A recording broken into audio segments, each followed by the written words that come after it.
Bonjour à tous et bienvenue pour cette nouvelle vidéo. Aujourd'hui, j'ai décidé de vous faire un petit top de tous les livres qui ont vraiment marqué mon année 2017.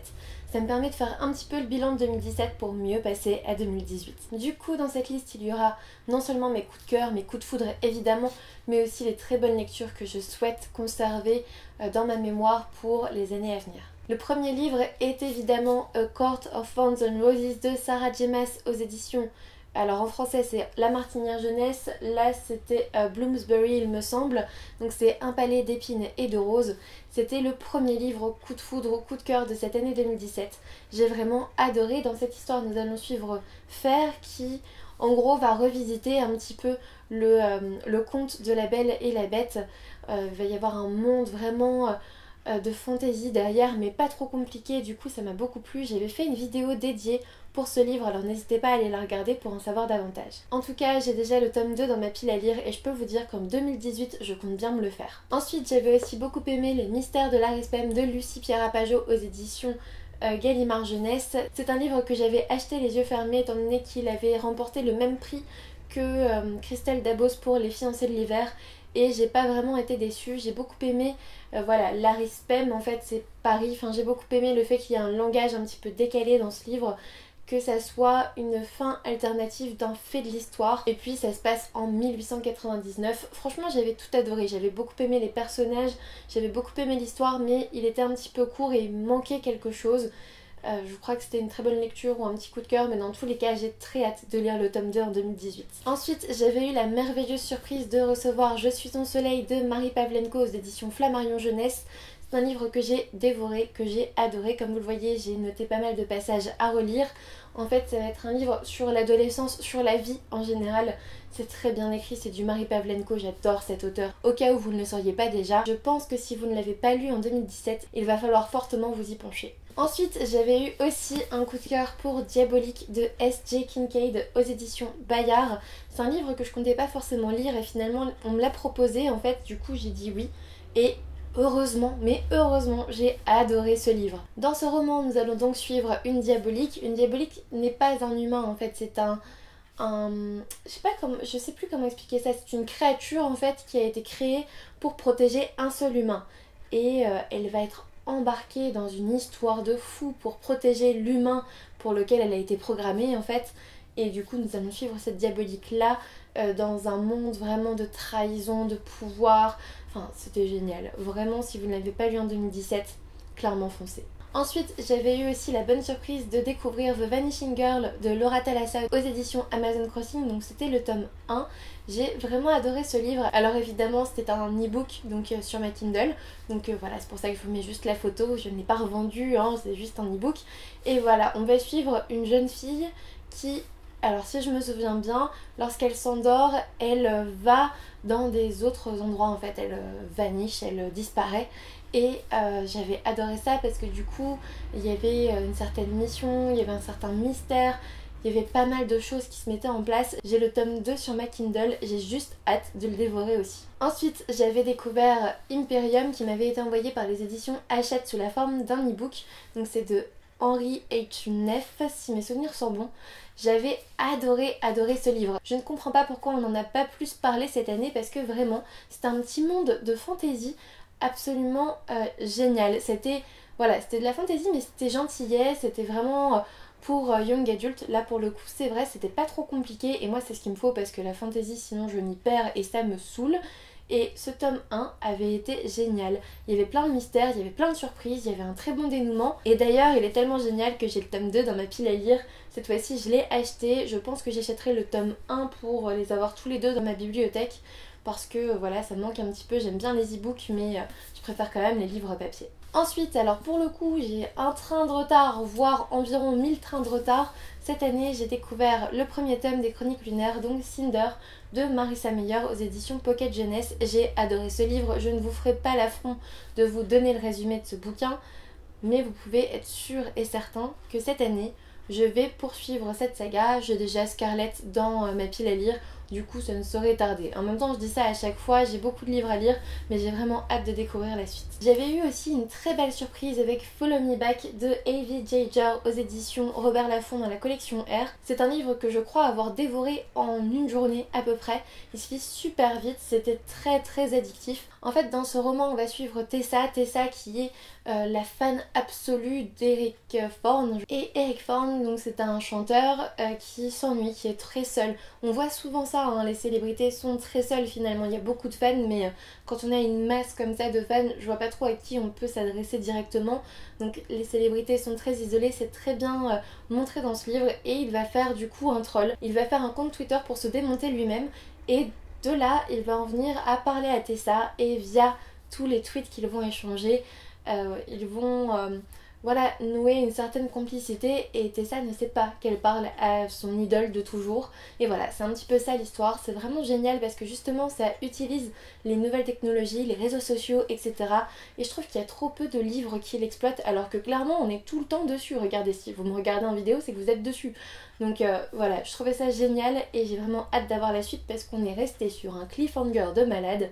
J'étais pas bien, hein, j'étais vraiment pas bien, j'ai dû aller sur Wattpad parce que le début du second livre était sur Wattpad pour me rassurer un petit peu parce que vraiment la fin, je crois que je l'ai terminée à 2h du matin tellement c'était addictif et la fin est horrible. Donc voilà, si vous voulez avoir un petit peu du tome 2, il est en anglais sur Wattpad, on peut se rassurer un petit peu pour attendre. Ensuite, j'avais envie de vous parler aussi d'Isana, la voleuse de visage de Daruma Matsura aux éditions Lumen. Alors j'avais eu pas forcément un coup de cœur, je ne sais plus, mais une très bonne lecture en tout cas pour ce livre. Alors j'avais vraiment beaucoup aimé ce livre parce qu'il mêlait à la fois conte, mythe japonais et une écriture assez contemporaine finalement. En fait ce roman c'est surtout le préquel du manga Kazane. Kazane c'est la fille d'Isana et en fait dans ce livre on va suivre Isana qui est laide à faire peur et qui fait l'objet d'un mythe. On dit que les bébés très moches, très laids vont finir par abattre le malheur sur le petit village et Isana va se découvrir le pouvoir de voler le visage des gens. Voilà. Et forcément tout s'enchaîne et c'est vraiment génial. Le côté conte mythe japonais pour moi qui adore le Japon, vraiment c'était super. Vraiment je vous le conseille si ça vous attire. Ensuite j'avais eu l'immense plaisir et privilège de découvrir le tome 2 d'Illuminae. Alors j'avais découvert le tome 1 quelques semaines auparavant et j'ai vraiment adoré. Clairement ces deux premiers tomes ont fait partie intégrante de mon année 2017. Comme vous devez déjà le savoir, c'est une histoire racontée en documents, en mail, etc. Enfin vraiment en documents divers et variés. Et c'est super addictif, ça se lit très vite, hein. C'est une sacrée brique mais ça se lit très vite. Et voilà, c'est un roman de science-fiction assez sympathique. Moi j'aime pas trop la science-fiction en général, ou en tout cas c'est pas que j'aime pas trop mais j'en lis pas trop. Et là pour le coup j'ai été bluffée, j'ai été happée par le récit et j'ai juste adoré. Alors que c'était dans l'espace, dans des vaisseaux spatiaux, etc. Et en fait il y a des histoires de complot et c'est trop bien. Voilà, c'est juste trop bien, il faut le lire. Il faut lire cette saga, surtout que j'attends le tome 3 avec impatience. Alors je crois qu'il sort l'an prochain en anglais. Du coup on va encore attendre un petit peu pour la sortie française, mais c'est pas grave.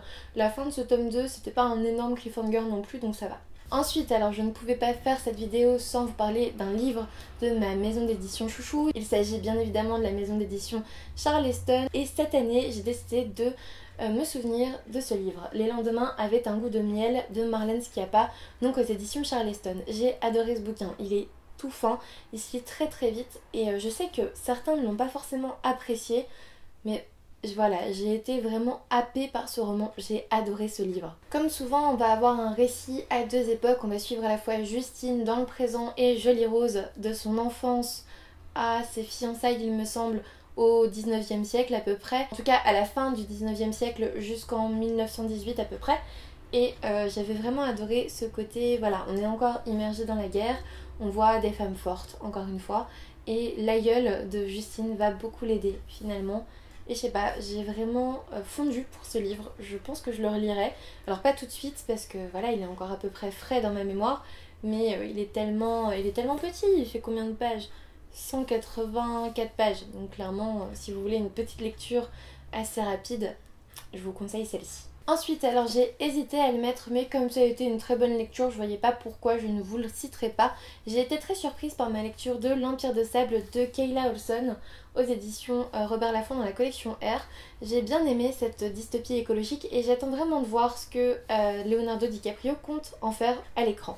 Pour le coup, il me semble que j'en ai parlé déjà en vidéo aussi, alors je vous invite à aller la voir. De toute façon, comme ce sont des coups de cœur ou des très bonnes lectures, en général vous avez une vidéo dédiée sur ma chaîne par rapport au livre que je vous donne dans cette vidéo, donc n'hésitez pas à aller voir les différentes vidéos en question. Du coup, dans ce livre, on va suivre une jeune fille dans une dystopie assez particulière. En fait, il y a quasiment plus de terre au niveau de l'eau, si vous voulez. L'eau a vraiment monté et la jeune fille va s'évader d'un camp absolument horrible pour rejoindre l'île Sanctuary pour être à l'abri en fait. Et voilà, son père est décédé, elle est toute seule, elle est seule au monde et elle va être embarquée dans une grande aventure pleine de surprises, pleine de révélations, vraiment un dénouement et une fin assez haletant quoi, vraiment on est à fond dedans et je vous le conseille vraiment. Ensuite évidemment je me suis jetée sur Heartless de Marissa Meyer aux éditions Pocket Jeunesse. Je l'ai vraiment adoré, encore une fois il fait l'objet d'une vidéo dédiée. Dans cette histoire on va revoir un petit peu l'histoire avant Alice au Pays des Merveilles de la Reine de Cœur et j'ai adoré. Il y a des choses voilà, qui sont pas forcément à leur place, il y a des choses qui sont pas forcément géniales pour tout le monde, mais moi j'ai adoré, j'étais à fond dedans du début à la fin et je vous le conseille si jamais ça vous intéresse. Je ne pouvais pas parler des livres qui ont marqué mon année 2017 sans parler de la parution d'Amélie Nothomb que j'adore vraiment d'amour. On va parler de Frappe-toi le cœur, donc d'Amélie Nothomb aux éditions Albin Michel. On va pas trop en parler. En fait, ce livre, c'est une histoire de jalousie. La jalousie dans toutes ses formes les plus horribles, les plus belles aussi. Et bref, c'est tout ce que je dirais parce que sinon, je vais vous spoiler ce livre qui est déjà bien petit. Encore une fois, de belles phrases, une très belle plume. J'espère qu'Amélie Nothomb sera là à Livre Paris en 2018 pour que je puisse lui faire dédicacer parce que vraiment je l'ai adoré. Évidemment je veux aussi vous parler du John Green qui est sorti cette année, donc Tortue à l'infini de John Green aux éditions Gallimard Jeunesse. Dans cette histoire nous allons suivre une jeune fille qui a des TOC. Donc c'est vraiment ce qui m'a plu dans ce bouquin, c'est qu'on va parler de la maladie mentale sans cliché, sans stigmatiser les choses. Justement on va faire relativiser. On va apprendre aussi aux gens ce que c'est et leur montrer que non, ces gens-là sont pas différents, ils sont malades, d'accord, mais ils ont une maladie comme d'autres maladies et que la maladie mentale, c'est pas non plus la peste. Et j'ai adoré ce bouquin juste pour ça, parce que oui, je suis interne en psychiatrie et ce sujet me tient vraiment à cœur. Et j'ai adoré lire ça parce que justement John Green est atteint de TOC et il sait très bien de quoi il parle. Il fait pas semblant, hein, il a pas justement fait un bouquin comme ça en pensant à peu près savoir ce que c'est. Non, il le vit au quotidien, il sait très bien ce que c'est, il sait très bien ce que c'était aussi au niveau des traitements, au niveau des psychiatres, etc. Et ça transparaît dans ce bouquin avec une petite histoire secondaire, un petit mystère, un petit thriller vraiment très secondaire hein, pour le coup. Et j'ai vraiment beaucoup aimé ce livre. Je pense que si le sujet vous intéresse, si vous avez aimé John Green, il va falloir découvrir ce livre. Et puis on arrive à la fin de mon année 2017 qui a été très marquée par Le Pacte d'Emma de Nin Gorman aux éditions Albin Michel. J'ai vraiment adoré ce livre, je l'ai déjà dit, j'ai fait une vidéo dédiée dessus. Comme vous le savez, on va suivre Emma qui a une maladie dégénérative, c'est-à-dire que petit à petit, elle perd un petit peu en autonomie, en mémoire surtout, et elle va être très attirée par le PDG de la boîte dans laquelle elle va être engagée. Ce PDG sera évidemment un vampire, et voilà, c'est de là que part toute l'intrigue parce que, comme c'est écrit là, elle est mourante, lui seul peut la sauver, mais à quel prix? Elle va lui demander de la sauver, vu que c'est un vampire, voilà, comme on peut le voir à peu près dans beaucoup de bouquins, ça arrive. Mais là pour le coup ce que j'ai adoré dans ce livre c'est que Nin ne tombe pas dans les clichés qui déplaisent, elle ne tombe pas dans les clichés qui nous agacent, elle ne prend que des petits clichés qui marchent et j'ai vraiment adoré. C'est très original comme histoire, c'est très bien écrit et si le résumé vous intéresse, foncez. Et enfin, alors pour le coup j'en lis pas forcément énormément mais mon année 2017 aura aussi été marquée par une romance. J'ai découvert le premier tome de la saga The Elements, donc The Air He Breathes de Brittany C. Cherry aux éditions Hugo Roman New Romance. et j'ai vraiment adoré ce bouquin. Alors je pense que ça se voit, vous voyez des signets un petit peu partout dans les bouquins que je vous présente. Souvent ça signe un très bon livre, pour moi. Et pour le coup, j'ai été très étonnée parce que d'habitude la romance je la lis, c'est une bonne lecture, ça me passe le temps, c'est pas mal, mais ça casse pas trois pattes à un canard quand même. Et là, j'ai été très étonnée, très surprise par la qualité de la plume, par la qualité du récit, par la qualité de l'histoire notamment, et vraiment je vous conseille ce bouquin si vous avez envie de romance. Je pense que je vais lire les 3 autres tomes dans l'année qui arrive parce que j'ai été transportée par ce récit. Si je vous raconte le résumé, vous allez vous dire oui mais c'est une histoire très cliché, finalement on a un brun ténébreux, torturé, bouleversé, et une jeune fille elle aussi torturée, bouleversée, ils vont se rencontrer et pouf, ça va aller mieux. Ok, ça fait un petit peu cliché, n'empêche que quand on le lit, ça ne l'est pas du tout. C'est vraiment très bien écrit, c'est original en fait, et j'ai beaucoup aimé ce roman. C'est maintenant terminé pour cette vidéo. J'espère que je vous aurai donné des idées de lecture, des envies peut-être, des romans à mettre dans votre wishlist pour 2018, parce que clairement, ces romans-là, c'est la crème de la crème de ceux que j'ai lus en 2017 et j'en ai lu plus de 100 et je vous les recommande à 100%. J'espère que cette vidéo vous aura plu, n'hésitez pas à me dire en commentaire quels livres ont marqué votre année 2017, qu'on puisse faire un petit bilan comme ça avant de passer à la nouvelle année 2018. Un petit pouce bleu ça fait toujours plaisir, n'hésitez pas à vous abonner si ça n'est pas déjà fait. Un petit rappel, j'ai encore un concours en cours jusqu'au 30 décembre, alors n'hésitez pas à aller voir mes autres vidéos. Je vous souhaite à tous de bonnes fêtes et je vous dis à bientôt pour une nouvelle vidéo.